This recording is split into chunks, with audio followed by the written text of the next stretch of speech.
Welcome back to Crypto IQ. Today we're going to be talking about why Bitcoin cannot recover without ETF buyers. Now, Bitcoin needs ETF demand to return, and the Bitcoin bid still hasn't returned. So we're going to look at some data, and we're going to look at some other technicals as well. And so with that being said, if you're not subscribed, make sure to subscribe and smash that like button. So with that, let's get started. Now, this is an interesting picture that I just kind of want to talk about here. So first and foremost, this is very accurate.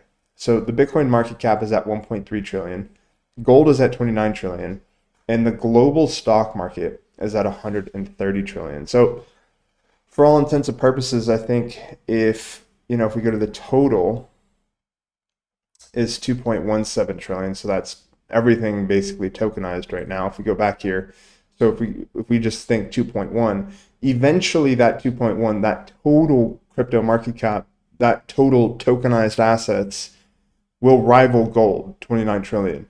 And then it might even flip the stock market. So I'm very bullish on this crypto space, digital assets, and I very much think that, we are just in the beginning.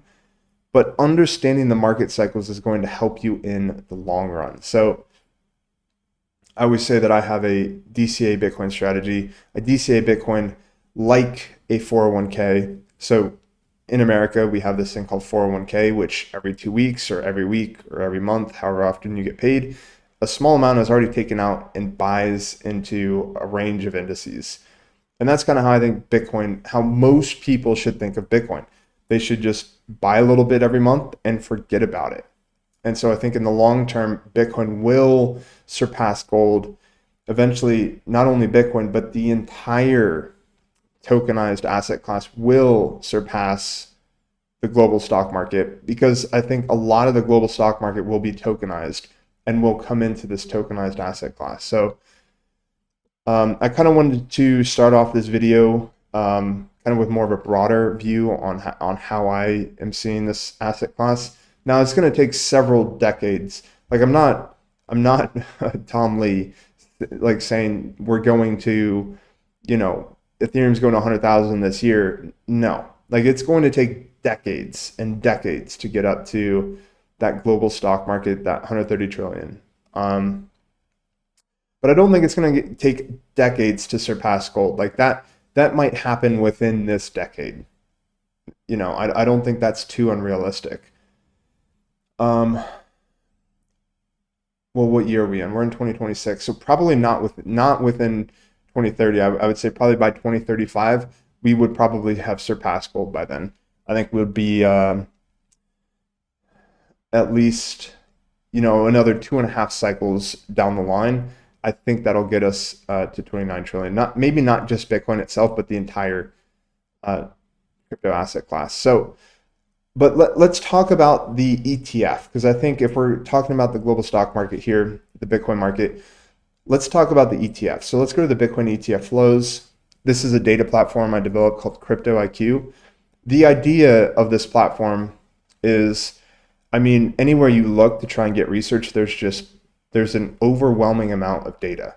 So I tried to curate all the important data into this platform. So, but yeah, let's just get into the my agenda today. Right. I believe this previous bull market was mainly driven by the spot ETF buyers. And I think the data supports that. And this chart represents that data.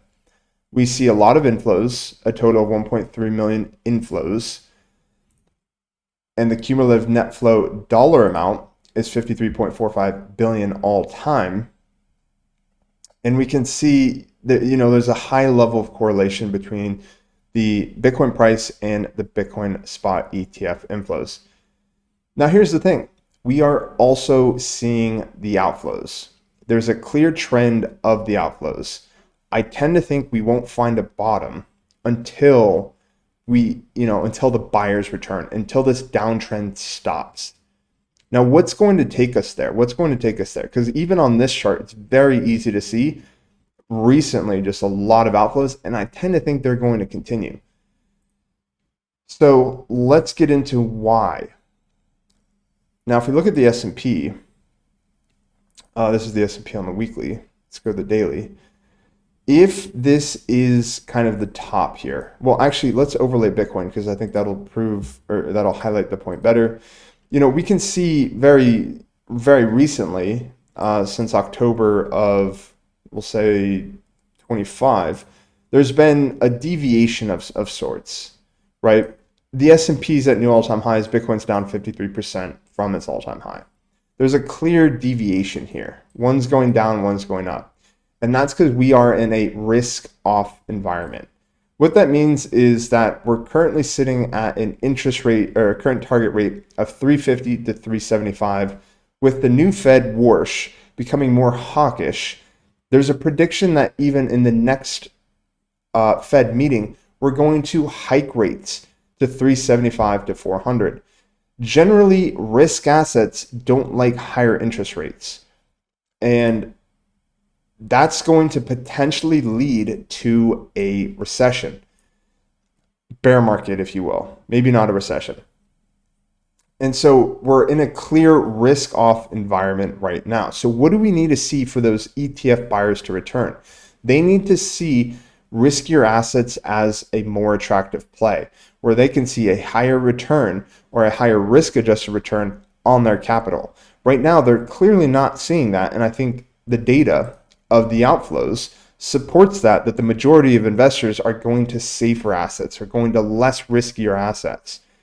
So when we get this rate hike, and who knows what the probability is of that's going to be, but I think a rate hike in July 29th will be very detrimental to the market. It might end any sort of summer rally that we get.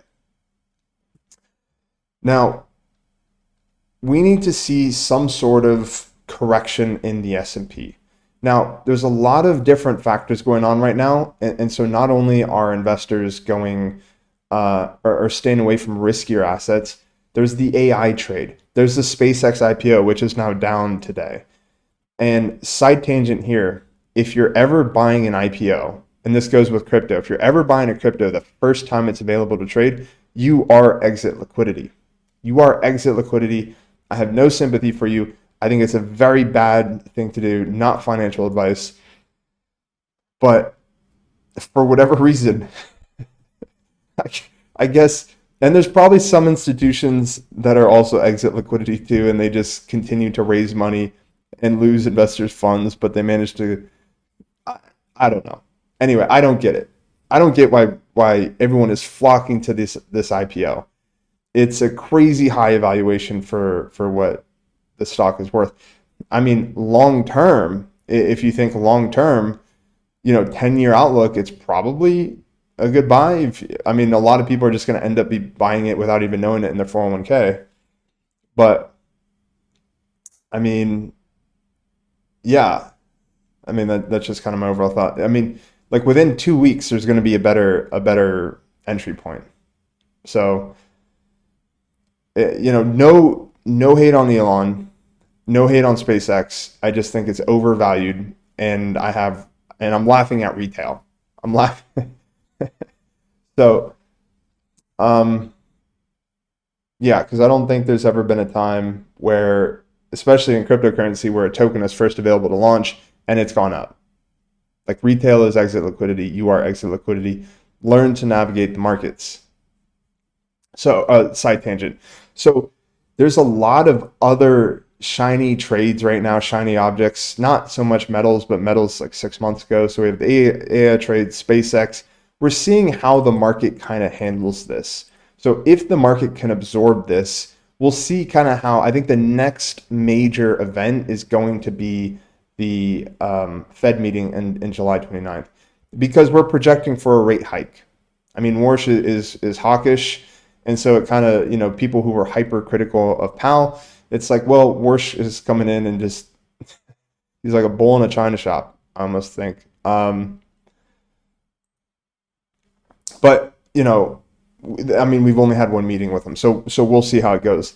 The other reason that investors are going to go to more riskier assets, and it's this data point right here. So not only do we have to see the interest rates come down, they're projecting that the interest rates are going to go up, but we also have to see the balance sheet, total assets on the Fed's balance sheet. We need to see this start to go up more meaningfully. So we had this whole phase of quantitative tightening of shrinking the balance sheet, and generally risk assets don't do good here. We need an expansion of the balance sheet. Excuse me. So when we start expanding the balance sheet, that's when I think we're going to see ETF buyers come back. And so we need to see some sort of let's go back to the S&P. We need to see some sort of bear market, some sort of flush, some sort of, recession maybe.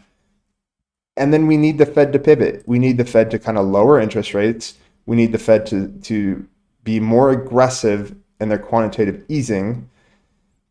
And since we just came off of, and where is it? Yeah, there it is. Since we just came off this long quantitative tightening, and a lot of this is going to be like, how does inflation do? So there's other factors at play here, like oil, I don't even know what's going on with the Middle East anymore. Are we still on track for peace or conflict? I have no idea anymore. It just seems like one day it changes, the next day it changes again. So that could be something that impacts inflation, is oil going up. If oil is going up, that's going to make inflation higher, which will lead the Fed to raise interest rates even more. So there's a lot at play, and it's more macro based, that I think is going to drive the ETF investors back. Now, I do think they will capitulate. So let's kind of go talk about Bitcoin here a little bit.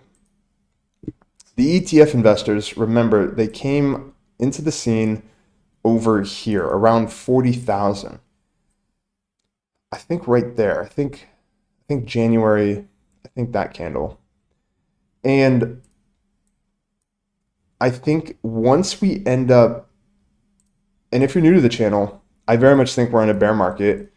I think we're most of the way through the downtrend and most of the way through the correction. But this last 100 days, this last 30-40% correction is going to be the worst, especially for altcoins, because there's the least amount of liquidity in the market right now.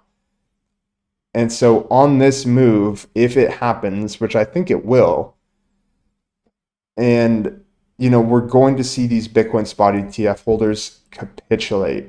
And when they capitulate, I think that's going to kind of mark the stop of kind of the massive outflows that we're seeing. These are pretty massive outflows. And so once that happens, once we see these Bitcoin ETF investors capitulate, I think that's going to mark the downtrend of these outflows. And it's going to take a while for that to actually it doesn't mean Bitcoin's going to go up right away. I think when that happens, we're going to see Bitcoin go sideways for quite a bit, wherever we end up bottoming. I think it's going to be kind of low 40s, 40 to 45, maybe 38 to 45. And so whenever we hit that bottom, I think we're going to see the outflows stop. But then I also think the market dynamic there is going to be sideways for a significant amount of time. Maybe 3 to 10 months. And then after that sideways price action, we have the ETF investors done capitulating. So we're going to start seeing more inflows. I then also think we're going to have retail rotate back. So gold's not going to be the trade. AI is not going to be the trade. SpaceX isn't going to be the trade. The trade is going to be crypto.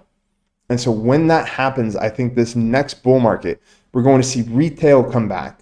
We're going to see institutions come back, because now we have the pipeline to handle institutional capital. I think this next bull market is going to be the biggest bull market we've ever seen. I want to say we're going north of 10 trillion. Not by much. Maybe 11 to 15.